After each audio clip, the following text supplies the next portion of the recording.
Y'all are back with another episode about the racial wealth divide. Tell me it's good news this time, right? Well, if it's not entirely good news, isn't it true that it kind of just depends on where we are? Because aren't there certain places in this country where Black people are out here flourishing and living their best life on the path to becoming billionaires? Oh, well, if not, after we listen to these episodes and learn how bad we have it, what are we supposed to do? Well, I'm glad you asked because we're talking about all of it after the break. Brokers, welcome to another episode of Brokers, where we talk about the unbelievable ish this country has done to keep us broke. Now here are your hosts, Amber and Erika. Hey, y'all, I'm Amber. And I'm Erika. And this week, we are revisiting one of our favorite topics over here at Brokers with one of our favorite people. We are revisiting the racial wealth divide here in the United States. And we are specifically looking at migratory patterns of Black people that have been motivated by a search not only for more economic opportunity, but just for less oppression and the opportunity to live and thrive and be whole and healthy. And so we are talking about how the great migration of Black people across this country in search of that, what the impact of that has been, whether those goals and dreams have been realized, what it looks like now, and what we can do moving forward. And of course, we are joined to do it by one of our favorite guests, Dedrick Asante-Muhammad, who is an expert on all things Black and economics. So we got a lot going on today. But in the meantime, Erika, how you doing, boo? How you doing? So I'm doing fine, Amber. So we're recording this show and it's around Halloween time. It's fall. So, I got my little, I get caught up in the American commercialization, consumerism. I'm a victim of all that like everybody else, right? So I'm over here eating the candy, wearing the jack-o'-lantern shirts, and, I'm going to have to take my kids outside to trick or treat. I mean, the contradictions, right? I hear you. I got a box full of black Santa Claus pajamas that I bought from Amazon that just came yesterday. So I mean, we all in the struggle. I'm not judging you. I understand. You done bought your black Santa Claus pajamas from Amazon, huh? 17 pairs for my whole Negro family. Just the commercialization is real. That's right, because y'all usually have like a big old get together kind of thing. Yeah, yeah. So I understand. It's just, sometimes you just lose. You just lose the battle to try to stay out the fray. We all trying to make it, and just because I know the brokers are messy, and sometimes I say stuff on here, and then I'll see somebody out or they'll say something. I'm afraid to also say what I've been up to because I feel like people are gonna be like, "Well, Erika, I thought you were interested in Black people getting free. And I thought you were worried about, shedding a light on all the broken systems in this country. So, Amber, like, should I tell the people or are the people going to use this against me?" I'm being completely selfish right now. I want you to tell the people so we can use it against you collectively. So please tell the people. Okay, let me start by saying this. My objective is for Black people to be free. Okay, I want Black people to be free. I want us to be able to live within this country without worrying about the state is going to do to us. I want our children to have a future, for there to be a planet. I want these things to be true. But this morning I went and got Botox. And it is what it is, Amber. I don't even know what else to say. It is what it is.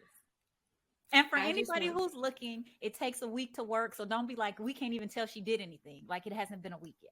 So y'all got to wait till we record the next episode. And so when y'all looking and trying to figure out why she don't have no expression on her face, it's because sis done went out here and got her Real Housewives glamour on. Okay. So what I'm waiting for is the moment when we have the episode about the difference between like Botox and fillers and, she can explain it all to us. I'm happy for you though, real talk. Because I told her I've been kind of thinking about it too. Because these lines don't let me be great, but I'm just not there yet with the needles in my face.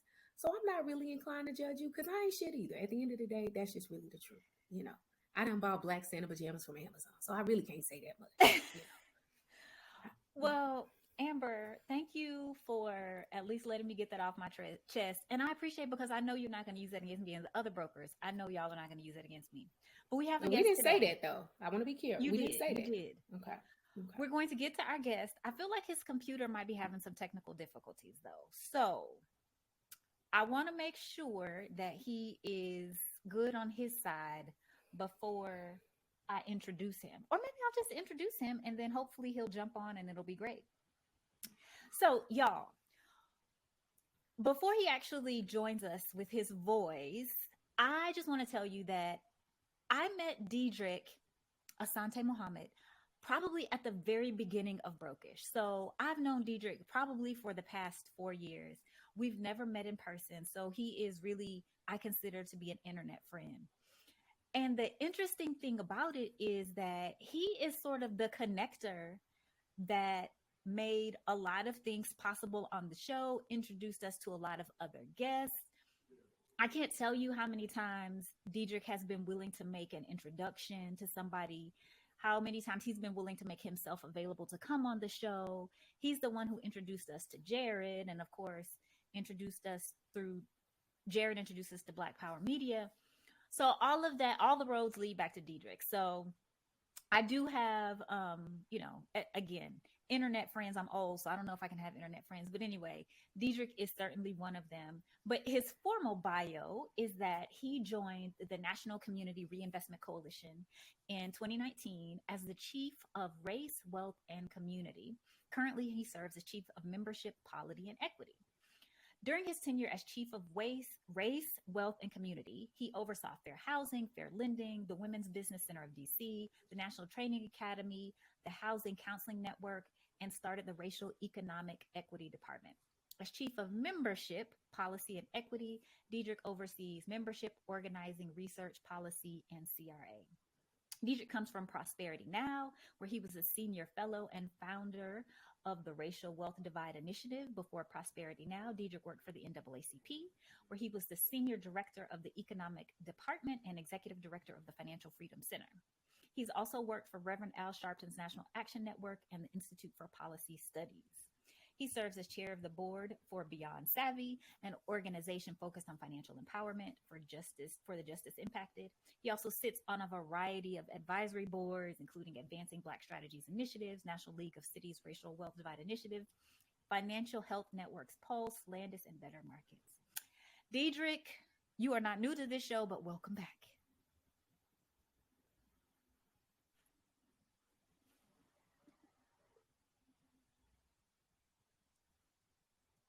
He's on mute. Can you unmute him? You hear me now? Yes, you are on mute. It's okay. Hey. Very good. I definitely apologize. I was having a little computer trouble, but great to be back We on. are happy to have you. And I don't know if you were able to hear or paying attention. I was singing your praises, and I just want to say to you directly that we appreciate you, and it has been wonderful getting to know you. I'm not going to hold it against you if, when I'm in DC in a couple of weeks, if you don't take time to come and meet me, I'm not going to hold that against you. We're still going to be cool. Yeah, well, I told you that I will be out and about, but I will try to catch up at some point. Because, yeah, we never have met in person. It's weird to know someone for so many years and it all be virtual. I guess it's not weird, but for someone of my age, it's weird. So for the brokers who are listening, Dedrick, who maybe don't go back as far, can you just tell us a little bit about you in your own words? You know, we like to get in people's business, you know, your family, what you like to do, that kind of stuff.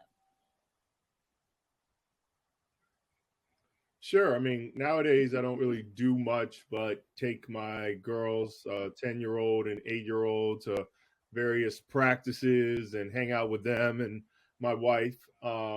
I live out in Columbia, Maryland, out around the area of the great Jared Ball, and we both grew up in this area. I've been focused on racial economic inequality, racial wealth divide the last 20 years. I worked for Reverend Sharpton for a couple years, and then after that, I had an organization called United for a Fair Economy, where I was doing racial wealth divide work.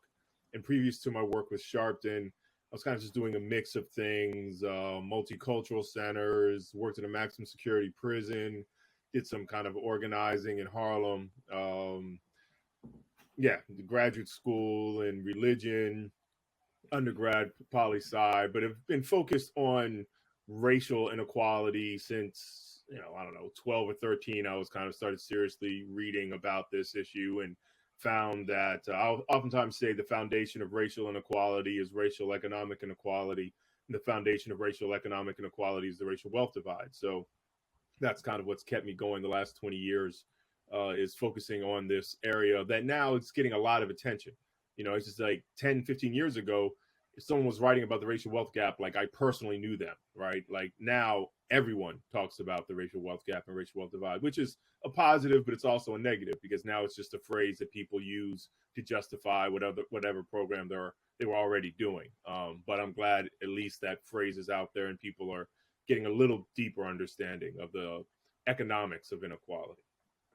And that's what I love about you and your work is that you were doing this before it was cool, right? So like you said, a lot of people jumped on the bandwagon, and a lot of people use it as a way to enter into rooms and to be able to talk about other stuff. But I appreciate that you've been doing the work for a long time.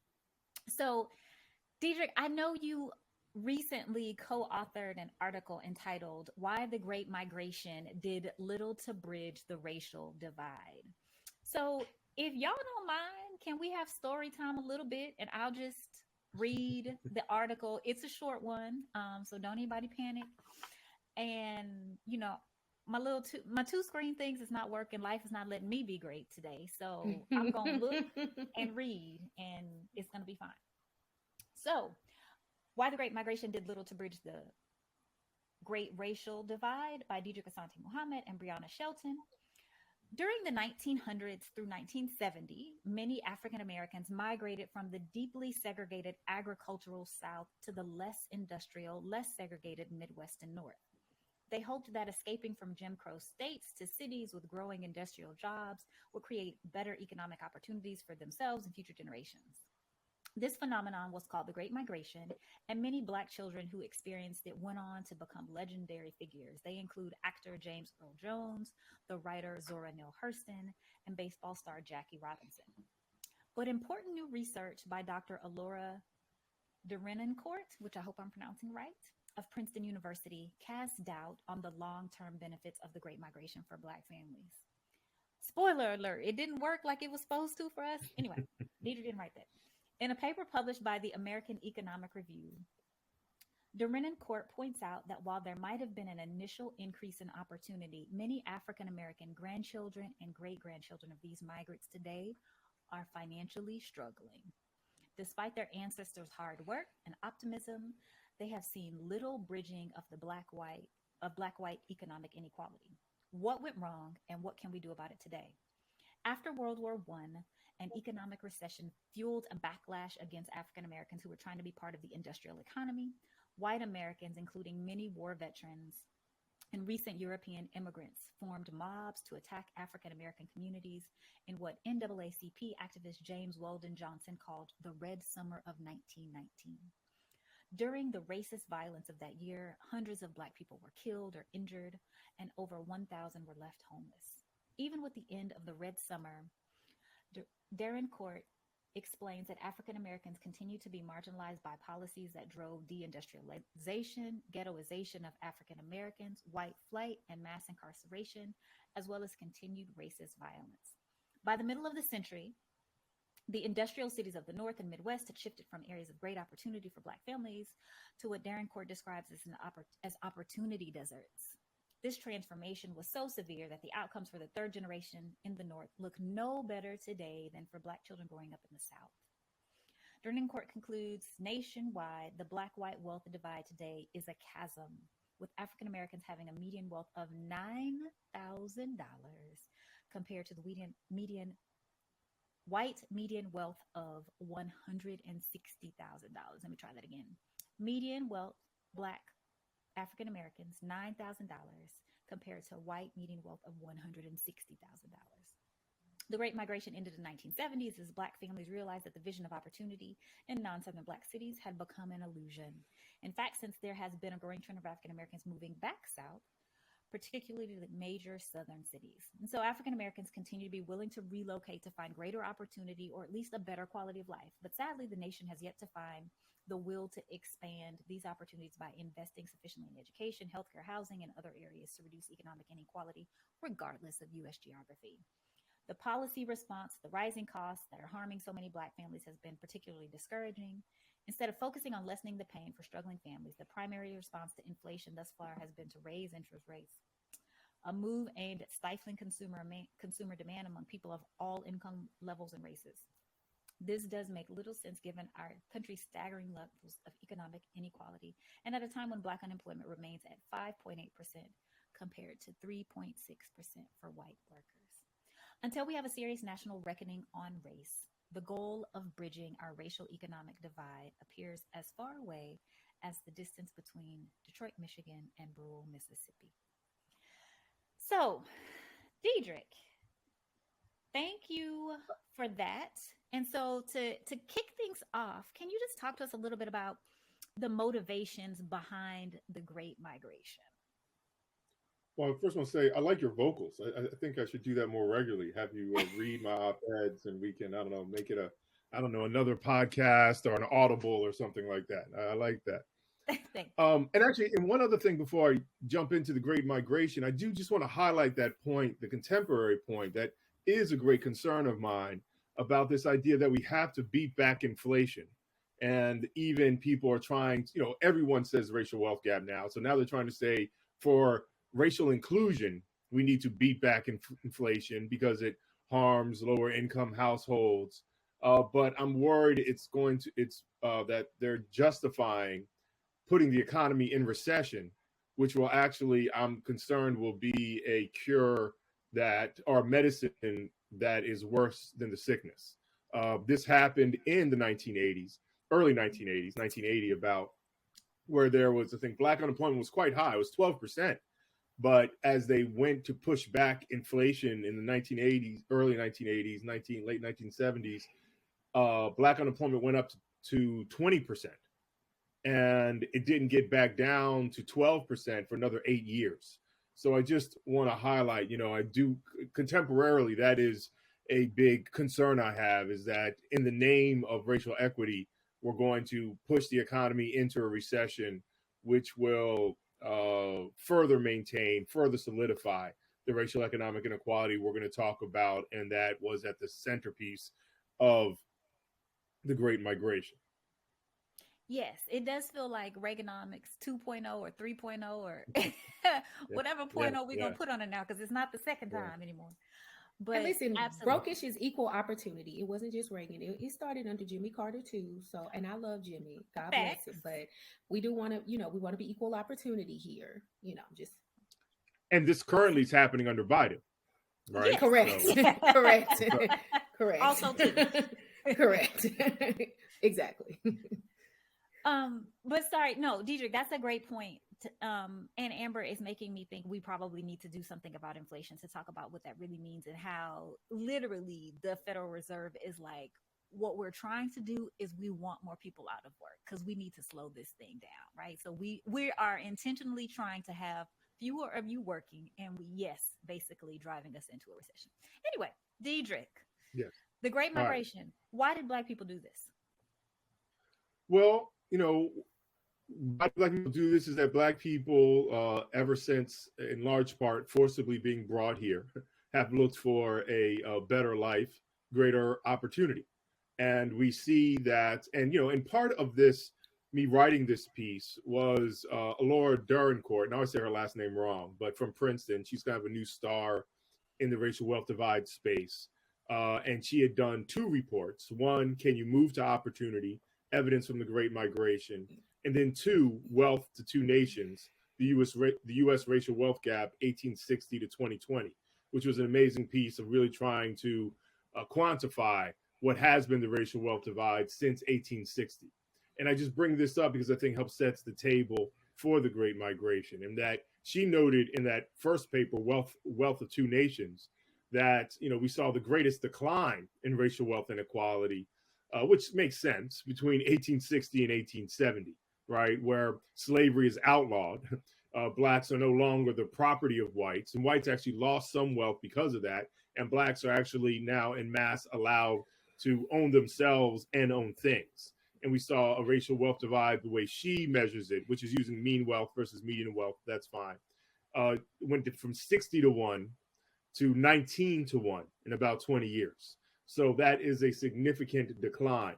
And I think one of the most interesting thing out of her paper is that, we see some continued decline from 1880 to 1900, where racial wealth divide between blacks and non-blacks went down to about 11 to 1. So, but then we've seen over the last 50 years or so, black, white, or black, non-black wealth inequality is kind of stagnated at 5 to 1. But anyway, going back to the great migration that was happening in the early 1900s, blacks had only been free for a couple generations, had only had some basic rights. And I think in 1910, 90% of the black population was still in the kind of, what we call the South, right? Alabama, Georgia, Mississippi, North Carolina, South Carolina, that area. And and so they were moving for greater economic opportunity. And we saw that and she breaks out the Great Migration in two periods, I think, 1900 to like 1940, and then 1940 to 1970. And we saw that the migration that started happening, which I noted in the article, is disrupted by several things. One of the calls for it, one of the things that brought people in, was the beginning of industrialization. So, we were in the South, we were doing agricultural jobs. Now there started to be forms of mass employment for many of us who were still not very educated, where we could get jobs in factories in the very beginning of industrialization in the 1900s. But we had the Great Red Summer, where you started seeing whites rebelling against blacks coming in, concerning that they were taking their jobs. And we had the Great Depression, which then also slowed down the need, the reason to move, because there weren't jobs anywhere. It's then where we see, between 1940 and 1970, another big move of African Americans with looking for industrial jobs, auto industry, World War II manufacturing and its after effects, where blacks again continue to move from the South to out of the South, Midwest, North, West Coast. And so by 1970, I think only about 50% of the black population was in the traditional South. So one of the things I was really interested in when I read your article, and one of the things I appreciate about your work, is that you sort of approach this economic analysis in a very comprehensive, holistic way. Like when we're talking about economics of an oppressed group, we can't just talk about the money, the jobs.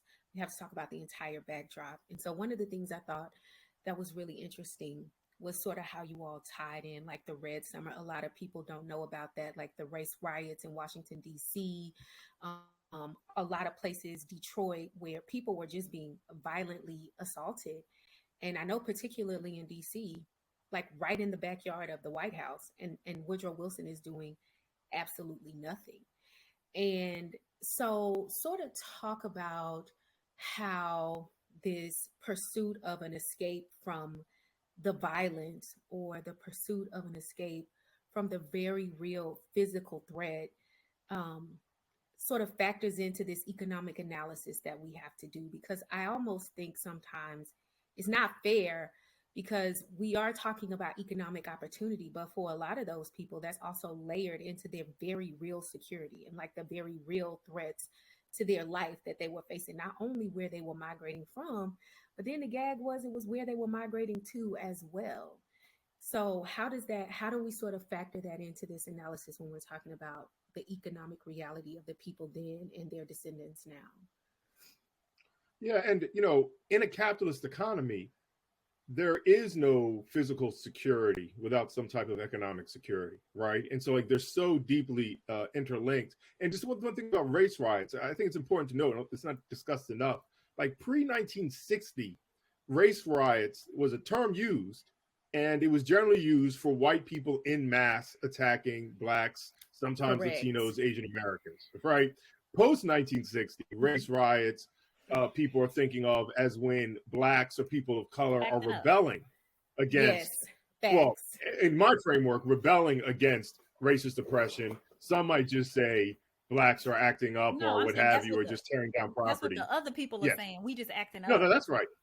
That's right. But I just want to highlight that for the first part of the 20th century, race riot, the term was to help because it was so common of whites in mass lynching, killing, attacking individuals or communities in order because they were offended about some type of possible racial progress or some type of they felt indignity by being close to black people or other people of color. So I just wanted to note that. And, again, getting back to the kind of the economics versus physical safety, because, one thing I, have framed is, and I think it's because overly simplistic that people want to say, oh, blacks wanted to move from the horrible segregated South to the non-segregated North. But, it was a segregated South, but it was what I call kind of ghettoized North, right? Like we weren't moving from a place of oppression to a place of freedom. And I do think, again, it was like we knew we were going to be oppressed everywhere in the US. It was like, but where can I do better, right? And so there were better opportunities, economic opportunities in the North. And I think one interesting thing about Lord Derrencourt's piece is she writes that there was not just that there was a reaction in the North, or let's say in the non-South, to the Black migration around. It's one thing to have a red summer where whites are individually and oftentimes illegally attacking and killing Black people to keep them in their place. But states and cities had to create legal structures to keep Black people in their place, right? And that was mass incarceration, right? That was more endemic police brutality, particularly against Black people, because that wasn't an issue in many of those cities before because there weren't many Black people. But then as Black people started coming up and becoming citizens or working in the area, we started, dealing with the same issues we deal with today about how cities, states, the federal government, through laws and through criminal justice system, have really a kind of a mass type of violence against Black people, right? And that is a mass incarceration is another form of violence. But again, when there were the job opportunities, we would go there because we could live better lives. And you are, even if you are dealing with racism, if you can feed your family more, if maybe you have access to a better public education system, that's a better place to be. And so that is why we saw the Great Movement. One thing that's not highlighted enough is that the Great Migration ended in 1970, not because we found freedom, but because the deindustrialization had already ramped up to such a strong point that it was clear there weren't good jobs in the non-South anymore, and that Blacks actually started moving back to the South after 1970 for the last 50 years.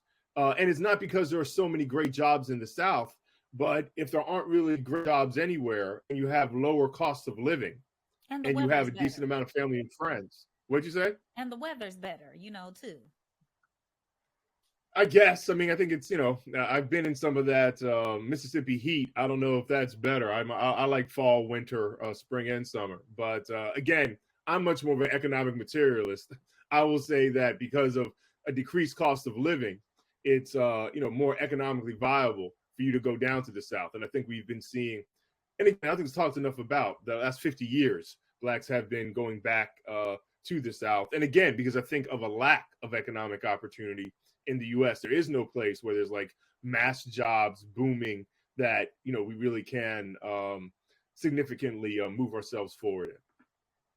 So, Dedrick, as you think about your own family history, do you all have some story as it relates to the Great Migration?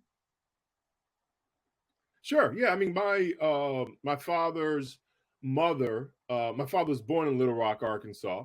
And he even went to school with some of the kids that were part of the Little Rock Nine, desegregating Little Rock schools. But for, I'm not exactly sure how many years, 4 or 5 years, something to that effect, he wasn't living with his mother because when people did Great Migration, they didn't always just take everyone with them. Right. They actually would send, parents would go ahead, find a job, get a job, save up some money, send money down to the family in the South, and then eventually bring up the kids or, or the spouses or what have you. So my grandmother went to Los Angeles as a place of opportunity, found, was in what was considered a Black middle class neighborhood, brought my father and his brothers out of Little Rock, Arkansas to Los Angeles. And that's where my father grew up. And then he was looking for opportunity. And as the Black middle class area that they were a part of started becoming South Central, he moved to New York looking for opportunity. And then I would argue, him going from New York, a big urban center in the north, to a suburb like Columbia, Maryland, was again moving, trying to find greater opportunity, better lifestyle. Columbia, Maryland was known for being a welcoming suburb that wasn't trying to keep Blacks out, but was trying to welcome Blacks in. And so my father moved to that space. And, the DC area and the suburbs there, which have some of the strongest African-American income groups, it's because, again, job center, federal jobs in the DC area, some of the first to have less discriminatory policies, have, brought Blacks to this area and have made Blacks some of the highest income, still much less income than whites and much less wealth, but still relative to the Black population as a whole, some of the highest income Black areas in the country, and some of the highest income areas in the country, period, is in the DC area. And it sounds like, and the example that you give of your family, but I've heard other people give this example too. It sounds like even though, the Great Migration has certain periods of time where it's defined to be between this time and this time, that Black people have always had to do this thing of, whether it was a Great Migration or a bunch of little mini migrations, right?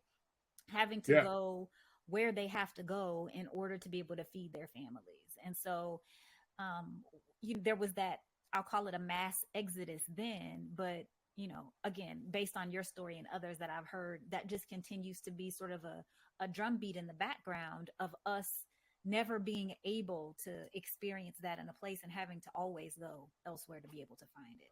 Well, and that's, I think, again, one of the important things in recognizing the Great Migration is the demonization of Black inner city residents, right? As people, welfare queens, Black men don't want to work hard, so they're being incarcerated. These are the children, grandchildren of those who did the Great Migration, right? And it wasn't that they lost their value, they lost their work ethic, they lost their jobs, and there was nowhere to go, right? So you had then these inner city areas. Now I think it's being pushed out into the suburbs, but you had areas of concentrated Black people without economic opportunity. And then they're demonized because they act like it's their behavior, versus no, the jobs that brought their parents there are no longer there, and they don't see and there isn't the economic mobility that past generations have had. So, I think it's really important to understand, and that to understand how we have framed the criminalization of Black people in general and inner city individuals and what have you. But I think also it's important to know, I think the system is invested to doing that across the board, right? Not just with the folks who are in the suburbs, but I know even at least I've experienced this in my own family, like the Black people who leave judge the Black people who stay, and the Black people who stay demonize the Black people who leave, And so I think it is this very real catch-22 that this pursuit of something more than what you have places you in, because I think that there's a lot of just inner turmoil for people, the people who leave, the people who stay, the people who get caught in the aftermath. It just seems like it's a very intentional way that the system pits us against each other.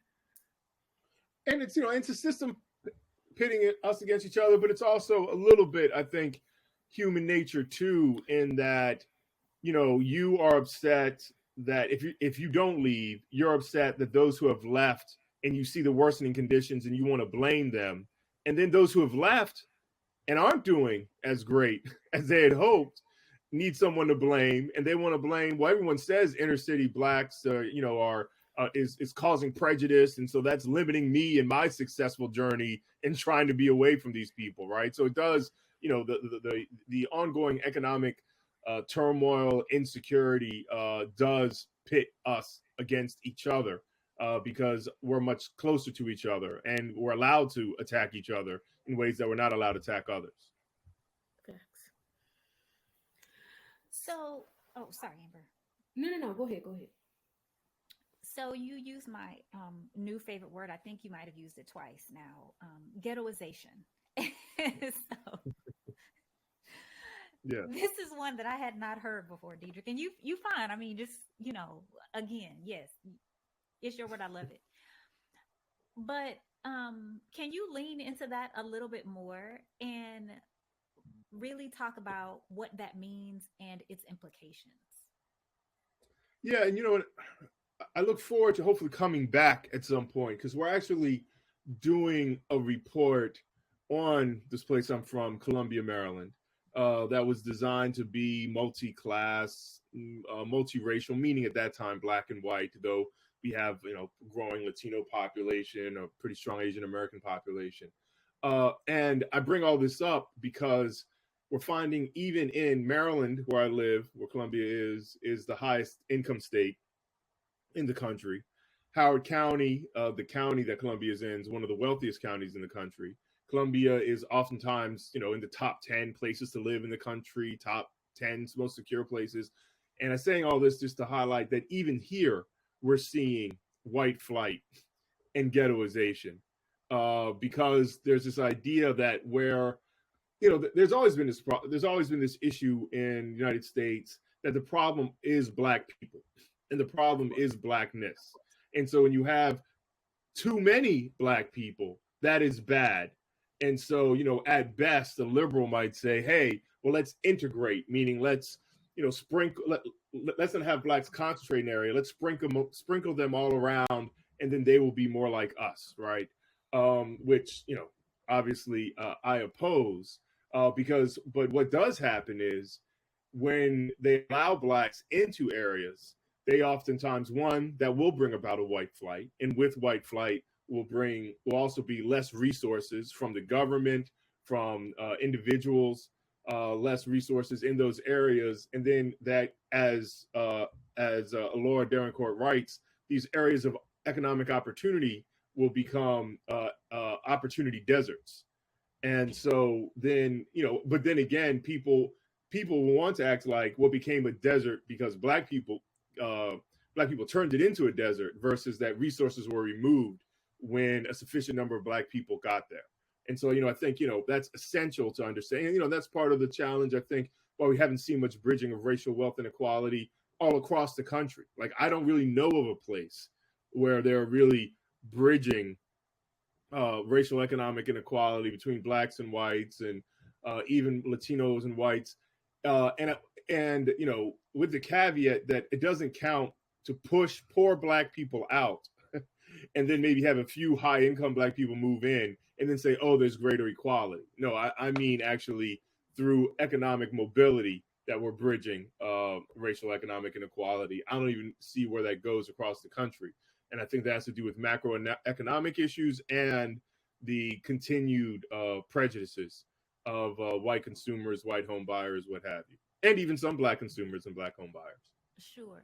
So you actually think that equality should be for all? Is that what you believe? I get okay. Yeah, and for all, and should be for predominantly black communities, predominantly Latino communities, that you don't have to be in a predominantly white community to have a good economic mobility and opportunity. It's revolutionary. It is revolutionary, these thoughts you're having.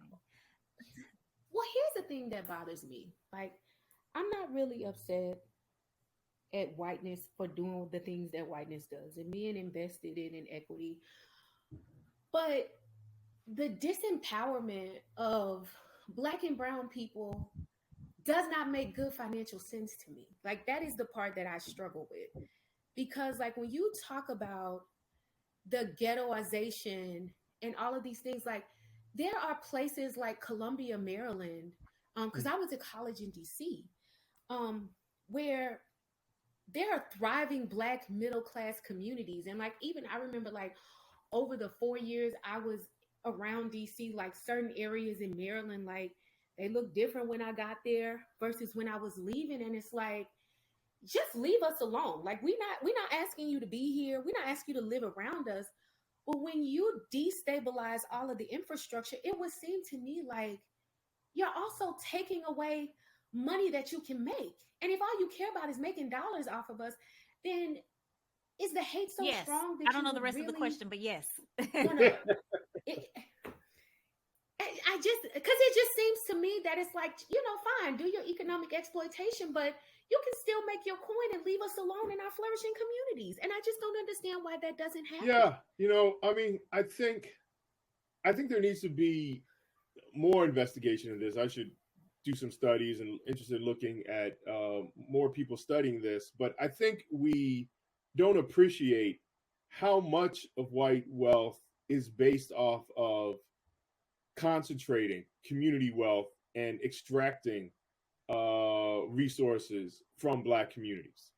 So actually, I think there is more, because there is more to this idea that white wealth, it's not just that whites, can just go off and live a good life on their own. I think they get much more resources, tax investments, these types of things into their communities that give them a lifestyle that necessitates exploitation. So I would like to look more at that. I do, and I do question too how thriving. I mean, Prince George's County historically was like the Black suburban middle class area or upper income area. But when the Great Recession hit, it also had the highest foreclosure rate in the DC area. So I think, we confuse relative success, higher income success, with actual wealth that allows us to really get through economics ups and downs. And so I think even high income Black areas are much more economically insecure than we think. I mean, facts, because I'm not going to Hyattsville at night no more. Like, I'm not. So 100%. I kept that to myself, but I'm still. Amber's like got off camera and now she sounds like she might be in the bathroom. Just take care of yourself, Amber. Whatever's happening, we wish you the best. Okay, take care of yourself. Girl, I'm crossing through the closet to get a charger. Leave me alone. So, Dedrick, if you could, yes. You know that people have been talking about over the past few months, few days, few years, too much for my desire about Kanye and his wealth, for example. So let's ignore the Black people who are near or billionaires, right? Because hello, everybody, there are only a handful of them, and you never gonna be one of them. So just give us the outlook for average Black Americans, given the fact that Mima and Papa moved across this country, and what I hear you saying is we're no better off because of what they did. Yes. Yeah. I mean, I'll be a little hesitant, even though the paper does make some assertions around that. I won't say, no better off, because who knows how things would have been if 90% of Blacks would have stayed in the South. So, but the clear point is we're not economically booming because of the great sacrifices that our grandparents have made. So I mean, I think one thing is just to help highlight is a lot of people aren't clear on what is the median income in the United States, right? Median household income, which is around $60,000, right? For a household, not for an individual, but for a household.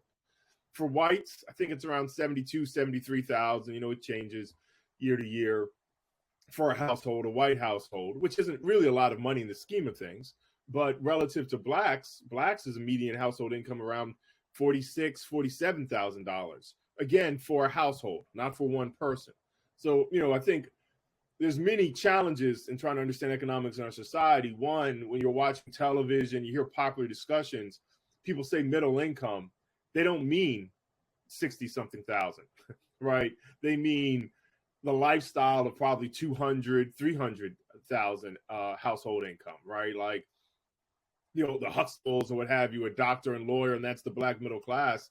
That's truly elite, right? That was truly elite in the 80s. That's still truly elite today in the black community. And it's even truly elite in the white community, that type of income level. So again, the reality is 48,000, 47,000, something like that for a black household. And then median wealth, I think we discussed already, it's been rising. It was, I think, in 2013, $3,000, hitting a low over the last 40 years.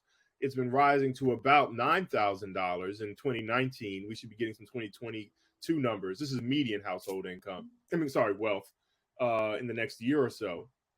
But again, this gets back to kind of what I started off with, and this is generally what happens. It's just as blacks start making a little progress, still in what I would consider asset poverty.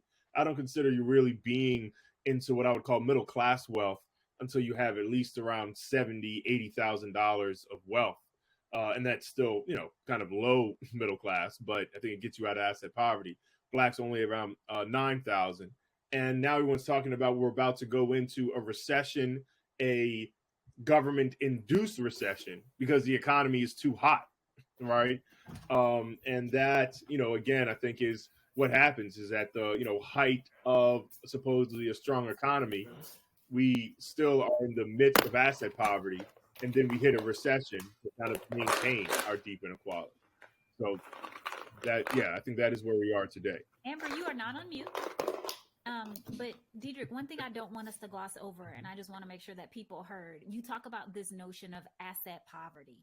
So let's just make sure that people really understand what you mean and how important that wealth is to be able to sustain these economic shocks that are going to happen. And I would say happen more frequently than they have been.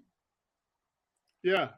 Because most of the time when we talk about poverty, we are talking about measured by income, right? So if you're making, I don't know, I think I heard some numbers yesterday, $15,000 a year for an individual is poverty, 25,000 for a household of 2 or 3 or something like that. That's completely measured by income. I'm, try to bring out this idea of wealth and assets in that if you, even if you're making 50,000, even if you're making $100,000, but you only have $1,000 in the savings account or $1,000 accessible to you when you have an economic crisis, and we saw this in the Great Recession. When you have, you lose your job. What'd you say? We saw it during COVID. Well, and actually with COVID, I'll put forward, working class people, black people did much better than I think people would have expected because the government did what it should do.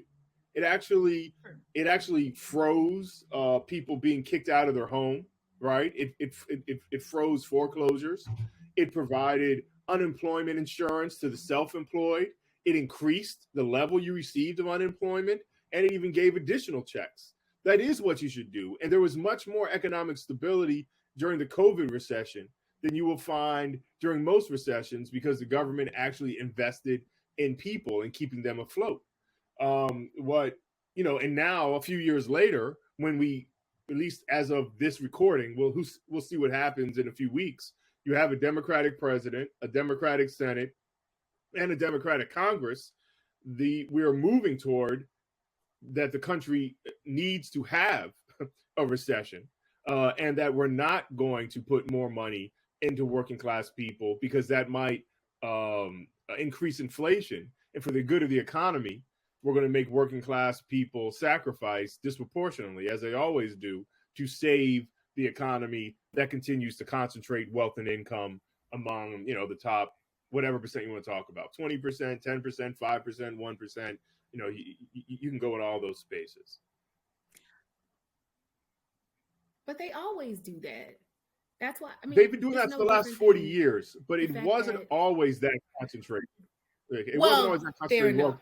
Which is where you saw oftentimes greater black progress and just progress as a whole for people in the 50s, 60s,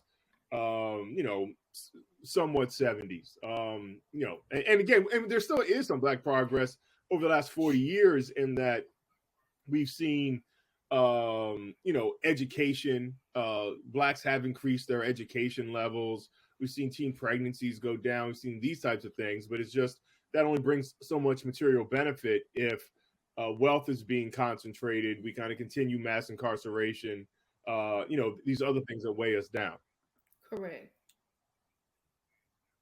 But also the shifting pendulum on how you define wealth as well. Like they like to talk about income a lot, but this country penalizes the accumulation of wealth through earned income. And I think a large part of that is to prevent Black people from becoming wealthy. Because for most of us, we do not accumulate wealth through the ownership of assets. For most of us who start to do well, we do well because we get that air quotes good on that good job. But wealth is like the most taxed thing in this nation. And for Black people who earn good money, you are penalized for it. Like you are taxed out of the wazoo because most of us don't have the tax sheltering and the tax planning that white families It have. sounds like And so Amber's I think memoir. I that think there's this shifting pendulum. I feel like Okay. I might be testifying a little bit, but I do firmly believe that one of the reasons why we like to shift the pendulum on what it looks like is because we want to try to paint a rosier picture than what it is. But the fact of the matter is, I firmly believe at this point, can't nobody become wealthy through working. The shit is a scam. You Well, can't. You cannot. You cannot and become what's wealthy through interesting working. is, and I think we were talking about Black billionaires before, how we have such few Black billionaires. And I think what's weird about our Black billionaires is how they really do become, I would argue, wealthy through working, which is why we have so few, right? Like they're celebrity, right? It's like Oprah. It's I don't know. It used to be Robert Kanye Johnson, before Oprah, Michael Michael Jordan. Jordan. They say Byron All like Allen. there's Byron Allen's a bit different, though he He got is. his starting capital from being a celebrity. Mhm. Robert Johnson's different. He's passed away, but we have a lot of these celebrity billionaires who kind of through celebrity and really kind of lending out their name have become billionaires. But I want to get back to your a couple of important points I think you were making. Wealth and income are taxed at a higher rate for the let's say above middle income but not really rich, right? The wealthiest Americans, the highest income Americans are able to escape much of that taxation, right? And so here's the confusing thing for people. So we do need to raise taxes on the wealthy and the rich so that the Black elite who want to be wealthy and rich can actually not be paying such higher levels of taxation than the truly rich and elite. So I do think it's confusing because like some of us are making we're making $150, $200, $300,000, and you're right. You're let's say 480,000 because that can just be 10 times what the median Black household. Yeah, you're right. You're rich compared to your community, but you don't really get those tax benefits, the big tax benefits, until you're like, millions in, right? You still broke, Amber. That's the whole I haven't point. looked at. I haven't looked at this I in a know bit. you ain't got to tell me.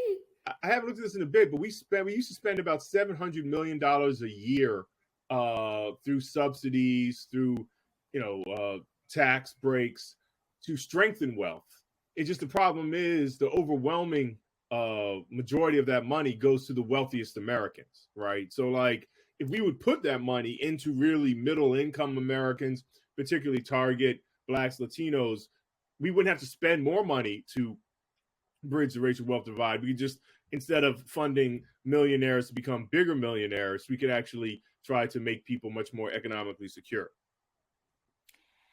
So, Dedrick, I know you have to run, but I feel like there is more to this conversation because I do want us to continue to highlight the fact that this conversation about what's going on with Black people financially needs to be a wealth conversation. I think that's a critical thing to talk about Y'all, we cannot sustain these hits just by having a good job. Cannot. So I think there is absolutely another conversation that we have to keep having. But we're not going to take up all of your time today. Go ahead. Well, and I want to say one thing too about your show. And the reason I love your show so much is that, you know, there was a big focus on economic inequality, wealth inequality, and then you've gone a bit broader. But wealth isn't just your financial balance sheet, right? Wealth is having health care, right? Wealth is having a system that treats our, you know, youth who are having issues in the home, you know, in the right way. So like assets is a whole host of things. And I bring it down to kind of financial terms. But, you know, I feel like Brokish really is always talking about that racial wealth divide. It's just highlighting different components of it. Is this our commercial, Amber? He done made us a commercial, child. Thank you, Dedrick. Oh, thank you guys. Thank you for coming on the show. Next time you come on, if you're going to wear your African print, tell us so that we can coordinate, because we would have coordinated with you had we known that I had my wrap and everything. I could have been. We would have been ready. Amber, you got some quick homework for brokers? Yeah, so my only homework this week is in the same way Dedrick shared his family's great migration story. We want to encourage you all to learn your own. So do some investigating in your own family. What's your family's history about how you got to where you got and where you came from? And then we are going to start a conversation about it in the comments, because I do think that it is important for all of us to be mindful of some of the very real realities that led to the providence that we're living in now, where we are, what we do, what we want to do, what we want to do better. All of that has our ancestors' fingerprints all over it. So learn your family's great migration story and tell us about it on Brokish social media.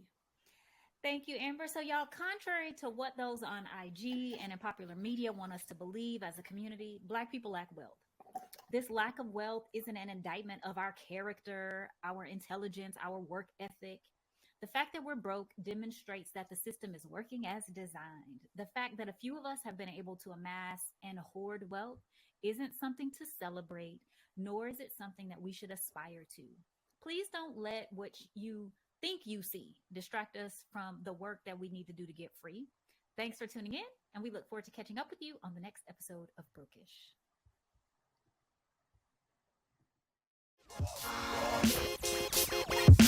All right, good people. Thanks for listening to Brokish.